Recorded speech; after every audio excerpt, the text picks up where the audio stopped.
I never meant to disappear. I truly did not. My savings were completely gone by the time I reached the age of 63.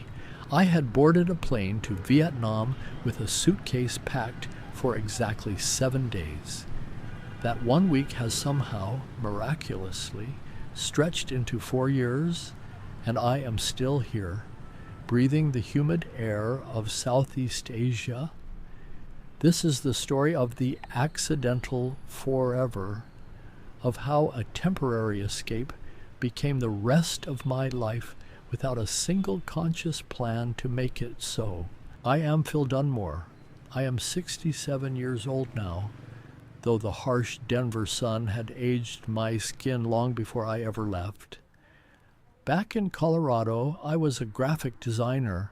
It was a good career, a noble pursuit of aesthetics and communication, until it suddenly was not. Freelance work collapsed entirely after I turned 60. There is a silent, insidious age discrimination that permeates the creative fields, creeping in like a fog until you can no longer see your own future.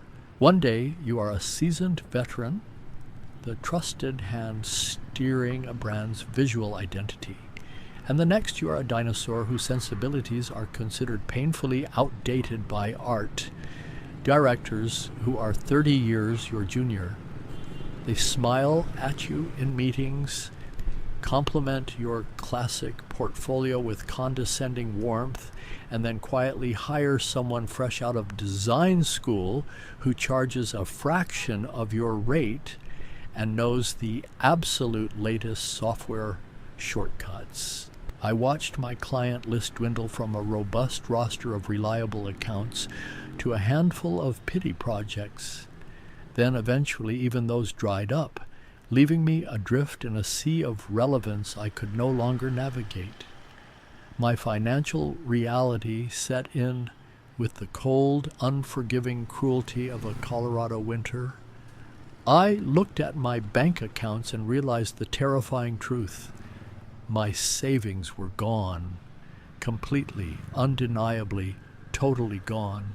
All I had left to my name was my Social Security income, which I had elected to take early in a moment of panic, leaving me with a reduced sum of $860 per month. Try living in Denver on $860 a month. It is not just difficult, it is mathematically impossible, a tragic comedy of numbers that never balance. The rent for my modest, drafty studio apartment alone consumed more than that amount. I was drowning in the shallow end of life, meticulously calculating the cost of every single meal, every drop of gas for the drive to the grocery store, every watt of electricity I consumed.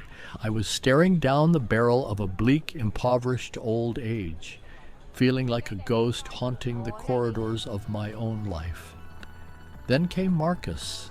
Marcus and I had been friends since our university days, brothers forged in the intense fires of late-night study sessions and early career ambitions. He had taken a more traditional, lucrative path in corporate law and watched my slow, agonizing financial demise with growing alarm. For my 63rd birthday, he did something completely outrageous and unexpectedly profound. He bought me a 1-week trip to Vietnam. It was a gift born of exasperation, pity, and deep, enduring love. He told me, over a cheap beer that he insisted on paying for, that I needed to disrupt my misery, to step completely out of the suffocating box my existence had become. He paid for the long-haul flights and exactly 1 week in a mid-range hotel in the chaotic heart of Hanoi. I accepted out of a sheer overwhelming exhaustion. I had no illusions that a week in Asia would solve my deeply rooted problems, but it would at least delay the inevitable, humiliating collapse for 7 days. Before leaving, I spent hours wandering the dusty aisles of a massive used bookstore in downtown Denver, seeking something, anything, to anchor my spinning mind during the interminably long flights across the Pacific. That was when I stumbled upon a worn, dog-eared paperback. It was You Were Never Meant to Stay by Alan Walker. The title resonated with a hollow, echoing ache inside my chest. I bought it for less than the cost of a cup of bitter diner coffee and packed it alongside my meticulously planned, fiercely rational 7 days of clothing. I did not know it then, but those pages would become the gospel of my new existence. Week 1 in Hanoi was a profound sensory assault that shattered my stagnation into a million sparkling pieces. I arrived in a city that vibrated with an intense, raw, and chaotic energy I had never experienced. Motorbikes flowed like a metallic, roaring river through narrow streets, draped in ancient vines and layered history. The heavy, humid air was thick with the intoxicating scent of simmering faux broth, roasting pork, and fragrant jasmine incense. Hanoi grabbed me by the shoulders and shook me awake from a decade-long slumber. For the first time in years, I was not agonizing over my dwindling bank account or mourning my obsolete design skills. I was simply, purely trying to cross the street without getting hit by a wall of rushing metal. I sat on ridiculously low plastic stools on the uneven sidewalks, eating bowls of steaming noodles that cost a fraction of what I would pay for a terrible prepackaged sandwich back home. The heat was oppressive, heavy as a wet woolen blanket, but it felt like a warm, forgiving embrace rather than a stifling weight. As the seventh day inevitably approached, a tight, suffocating knot of dread formed in my stomach. The thought of returning to Denver, to the bitter cold, to the impossible math of $860 a month became physically painful, an ache in my bones. I had my anchor object, my return airline ticket. It represented the inescapable, depressing reality waiting for me on the other side of the world. On the rainy night before my scheduled departure, I sat in my small, dimly lit hotel room, listening to the unending cacophony of the city outside my thin window. I opened my aging laptop, navigated to the airline website, and with trembling fingers and a racing heart, changed the date of my return flight. I pushed it back by 2 weeks. It cost a small, annoying fee, but Marcus had generously given me some emergency cash. That was the very first time I changed the ticket. I told myself, with the easy lie of a desperate man, that I just needed a little more time to clear my head before facing the music. I left the frenetic energy of Hanoi and traveled south on a slow, rhythmic train. By months 2 and 3, I found myself in the coastal city of Da Nang. The frantic, enclosed energy of the capital gave way to wide, sweeping boulevards, massive bridges shaped like mythical dragons, and an endless, mesmerizing expanse of the Eastern Sea. I rented a cheap, airy room near the sprawling beach. The cruel math of my life suddenly, miraculously changed. My $860 a month, which was a terrifying poverty wage in Colorado, transformed into a comfortable, easy living here. I could afford my rent, abundant fresh food, and daily iced coffees without a second thought, without a single moment of panic. Yet, the return ticket still loomed in my digital inbox like a dormant curse. I had pushed it back again, paying another fee and then again. The key emotional moment, the precise axis upon which my entire life turned, happened in month 2. I was standing on the expansive Da Nang beach at the exact moment of sunrise. The massive sky was bleeding colors I had spent my entire professional life trying to artificially replicate on a glowing screen. Vibrant tangerines, soft, bruised indigos, and deep, majestic purples. The local Vietnamese residents were already out in droves, doing synchronized calisthenics on the sand, swimming in the warm water, laughing with an easy joy. I stood there, my feet buried in the warm, wet sand, and realized I had just logged on the night before and changed my return flight for the third time. I waited for the guilt, but this time, as the blinding sun finally crested the distant horizon, I searched myself for the familiar, crippling knot of anxiety, the heavy shame of avoiding my real, disastrous life. It was not there. There was absolutely no anxiety. There was only relief, a profound, overwhelming, soul-deep relief. The realization washed over me like the gentle rhythmic waves washing over my feet. I did not have to go back, ever. The invisible choking tether had finally snapped. Eventually, the modern concrete sprawl of Da Nang felt a bit too vast and impersonal for my aging bones, so I moved a short, scenic distance down the lush coast to the ancient town of Hoi An. This remarkably preserved yellow-walled town, draped in thousands of glowing silk lanterns and gently bisected by a quiet, muddy river, became my permanent sanctuary, my unexpected home. Years 1 through 4 unfolded here, bleeding into one another in a tapestry of slow, deliberate living. I found a small, beautiful house down a narrow, winding alleyway, far from the bustling tourist center, surrounded by vibrant green rice paddies and the comforting sounds of geckos clicking in the heavy, humid night. I built a life that was unimaginably simple and deeply, profoundly satisfying. All the while, the stubborn ghost of my departure lingered in the form of that digital return airline ticket. It became a bizarre, almost comical ritual.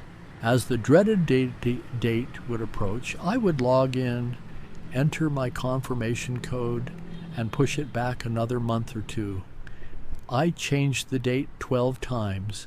12 separate times I paid the airline's exorbitant change fee, effectively keeping the ticket alive as a strange symbol of a life I was not quite ready to completely, officially sever. It was my anchor object, a heavy, expensive anchor that kept me tied to a past I was desperately running from. Finally, on a torrential, rainy Tuesday in my second year here, I logged into the airline portal, stared at the itinerary, and instead of changing the date, I clicked cancel. The screen flashed a brief confirmation. The ticket was void. The anchor was permanently cut. I was adrift in a foreign sea, but for the first beautiful time in my life, I felt like I was exactly where I was always supposed to be. The complete financial breakdown of my new life is beautifully, wonderfully boring. My $860 of Social Security covers absolutely everything I need and more. My rent for a modest, beautiful, traditional house is a tiny fraction of what a miserable room cost in Denver. My utilities are almost negligible. I buy fresh vegetables, vibrant herbs, and incredible fish from the chaotic morning market just down the street. I eat incredibly well, savoring flavors I never knew existed. I even have enough money left over to occasionally buy a beautiful piece of local art or take a short, rejuvenating trip to the cooler mountains in the north. I am living a deeply comfortable, middle-class life on a poverty-level income, simply and entirely through the geographic arbitrage of my accidental existence. I often think about the profound wisdom I found in the pages I brought with me across the world, As I settled deeply into my slow life in Hoi An, I found myself revisiting You Were Never Meant to Stay by Alan Walker. The printed words took on a completely different, infinitely richer meaning here among the rustling rice paddies. What was once just a mild comfort for a weary traveler became a vital manifesto for a permanent transplant. The author spoke eloquently of the grand illusion of permanence in the specific places we happen to be born, and the profound, liberating truth that sometimes our true homes are patiently waiting for us on the exact opposite side of the world, hidden behind complex language barriers and utterly unfamiliar customs. Now, 4 years in, my daily life looks like a beautifully composed, perfectly balanced photograph. I wake very early, long before the brutal heat sets in. I ride my rusty bicycle to a small local cafe where the smiling owner knows my exact order without me speaking a single word. I sit there for hours, sipping strong, sweet coffee, watching the ancient town slowly wake up. I have made wonderful friends, eccentric expatriates who, just like me, found themselves washed ashore here by accident or grand design, and generous locals who have welcomed me into their lives with a baffling, unconditional warmth. I even do a little bit of design work now and then, absolutely never for money, but only for the small local businesses, designing elegant menus or charming wooden signs, purely for the sheer joy of the craft, completely free from the crushing, soul-destroying pressure of survival.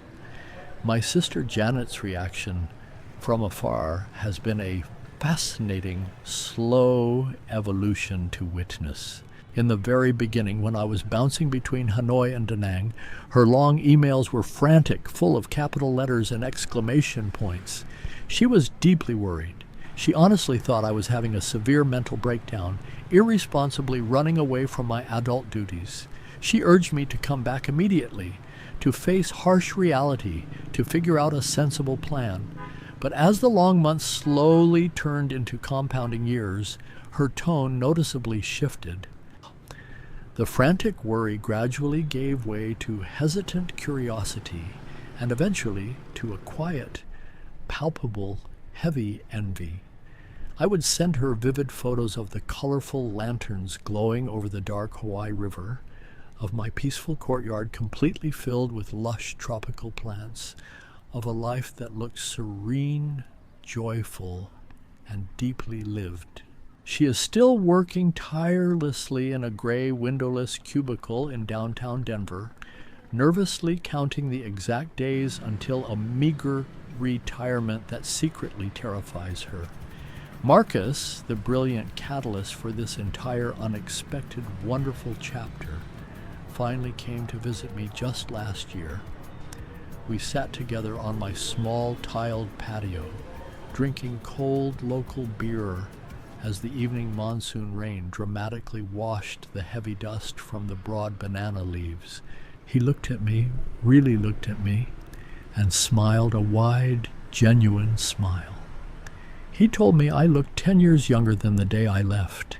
He said the frantic, desperate energy that used to constantly vibrate around me was completely gone. He had given me a simple 1-week escape, a brief reprieve, and I had miraculously turned it into a full resurrection of my soul. But I must be honest, this accidental permanence is not without its significant difficulties. There is the profound, undeniable isolation of living in a complex culture where you will always, fundamentally, be an outsider, no matter how much of the difficult language you manage to learn or how many local customs you respectfully adopt. There are the staggering, frustrating complexities of visas and endless bureaucracy, the sudden, terrifying realization that you are rapidly aging in a developing country with a healthcare system that, while steadily improving, is certainly not what you are comfortably used to. There are brutal days when the tropical heat is so intensely oppressive it feels like a physical assault, and long days when the endless monsoon rains confine you entirely to your small house, bringing a deep, resonant loneliness that absolutely no amount of beautiful scenery can cure. I sometimes desperately miss the crisp, biting autumn air of the Rocky Mountains. I miss the effortless, unthinking shorthand of speaking in my native tongue without constantly searching for the right translation. Yet every single time the dark doubts creep into my mind, I firmly remind myself of exactly what I escaped. I remind myself of the biting cold, the humiliating poverty, the crushing feeling of total obsolescence. I consciously choose the vibrant complexities of Vietnam over the bleak, depressing certainties of my old life. The transition was never, ever planned. It was a chaotic series of small, impulsive, desperate decisions that beautifully snowballed into an entirely new reality. It is strange and wonderful how a single ordinary object, like a cheap paperback book bought on a fleeting whim, can so perfectly encapsulate an entire life journey. Just recently, I found myself enthusiastically quoting "You Were Never Meant to Stay" by Alan Walker to a brand new arrival in town, a young man who was visibly wrestling with the heavy guilt of not wanting to go back to his old expected life.